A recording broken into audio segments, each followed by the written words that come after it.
Nous vous l'annoncions en titre. Ce 20h reçoit pour inviter Roger Barrot, ministre de l'Environnement, de l'Eau et de l'Assainissement, pour parler des états généraux sur la mise en œuvre de la GIR au Burkina Faso.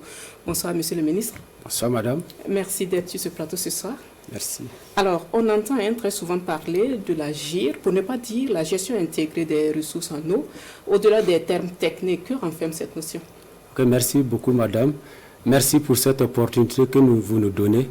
C'est l'occasion pour nous de remercier tout le personnel de la RTV pour le travail abattu au quotidien afin de partager les éléments de développement à travers vos médias. Revenant à votre question, il faut dire que tout a commencé en 1992 lors de la conférence de Dublin qui a porté sur l'eau et l'environnement où un constat a été fait. Les ressources en eau ne sont pas suffisantes, l'eau douce n'est pas abondante et ça pose problème. Et les causes ont été notifiées, à savoir la gestion centralisée de la question des ressources en eau. Les acteurs n'étaient pas assez formés pour prendre en charge la question des ressources en eau. Donc, il a fallu trouver des solutions pour arriver à un consensus qu'on appelle gestion intégrée des ressources en eau. Qu'est-ce que la GIR? La GIR, c'est simplement un système de gestion des ressources en eau qui prend en compte tous les facteurs pertinents, qui prend en compte tous les acteurs concernés pour une gestion équitable, et en l'équité et surtout durable et rationnelle de la ressource en eau. Mais de façon globale, quel bilan pouvez-vous déjà dresser sur les politiques intégrées de gestion des ressources en eau, voilà, depuis l'adoption de la GIR? Non, il faut dire qu'après la conférence de Dublin en 1992, notre pays ne s'est pas assis. Nous nous sommes attelés à la mise en œuvre des recommandations de cette conférence. Et la première a été en 1998. On a pris une stratégie et un plan d'action pour la question de l'eau. À la suite, on a adopté la loi portant régime de l'eau au Burkina Faso en 2001, qui consacre les droits à l'eau. À la suite, on a élaboré ce que nous avons appelé PAGI, le plan d'action de la gestion intégrée des ressources en eau sur 15 ans, qui s'est clôturé en 2015. Et à la suite de cela, nous avons pris en compte le programme national GIR, qui va courir sur la période 2016-2030. Ça, c'est sur le plan réglementaire. Sur le plan opérationnel, nous avons un département en charge de l'eau. Voilà, vous avez, il y a le ministère actuellement de l'eau, de l'environnement. Avant, il y avait le ministère de l'eau, dont on a un sous-secteur consacré à l'eau, avec des acteurs qui sont formés. On a des ingénieurs, des techniciens supérieurs et des agents qui sont formés. On a consacré la mise en place des agences de l'eau sur les bassins versants, dont nous avons 5 au total. Ces bassins ont travaillé à mettre en place les clés, voilà, qui sont les instruments au niveau local pour la question des ressources en eau. Nous avons également mis en place ce que nous appelons, il y a les directions régionales, voilà, avec les directions provinciales qui fonctionnent, qui sont les instruments au quotidien au niveau des populations. Nous avons mis en place ce qu'on appelle le système national de l'eau, voilà, qui permet de capitaliser toute l'information sur l'eau.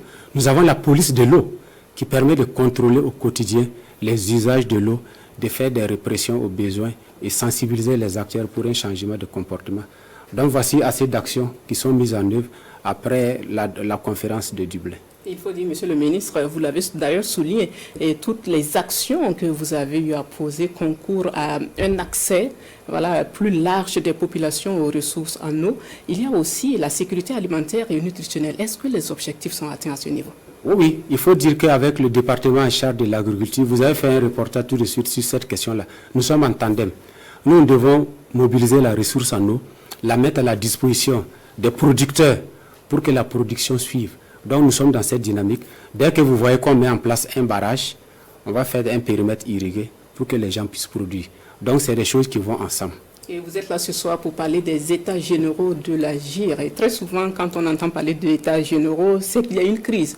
Est-ce qu'il y a crise en matière de mise en œuvre des politiques de gestion intégrée des ressources en eau au Burkina? Non, pour vous rassurer, il n'y a pas de crise, c'est une halte. Après 30 ans, après la conférence de Dublin, il fallait s'arrêter pour voir quels étaient nos acquis. On a énuméré certains acquis qui seront passés au pain fin par les experts. Donc on fait les acquis, on regarde les défis, parce que les contextes ont changé. Actuellement, nous avons un défi sécuritaire, nous avons un défi humanitaire et nous avons un défi de changement climatique. Ces éléments n'étaient pas forcément réunis en 1992. Maintenant, c'est des éléments pour lesquels il faut prendre compte.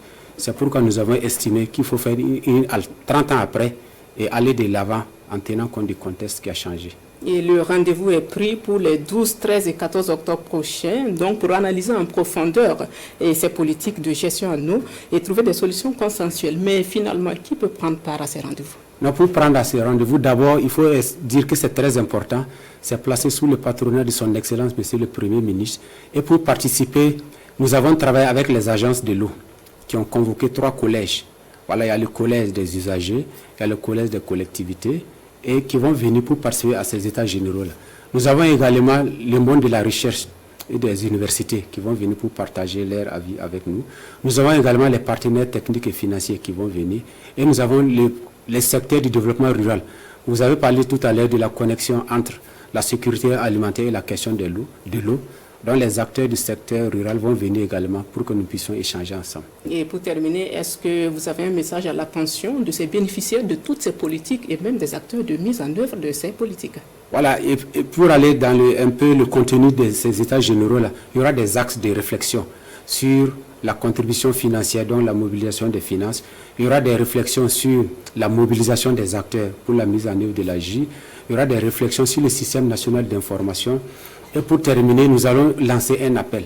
Voilà, l'appel là, il est temps qu'après 30 ans, nous puissions nous prendre en charge. On dit l'eau c'est la vie et nous disons au-delà de ça, l'eau doit financer l'eau. Et cela a été matérialisé par la prise de texte, notamment la loi sur la contribution financière en matière d'eau.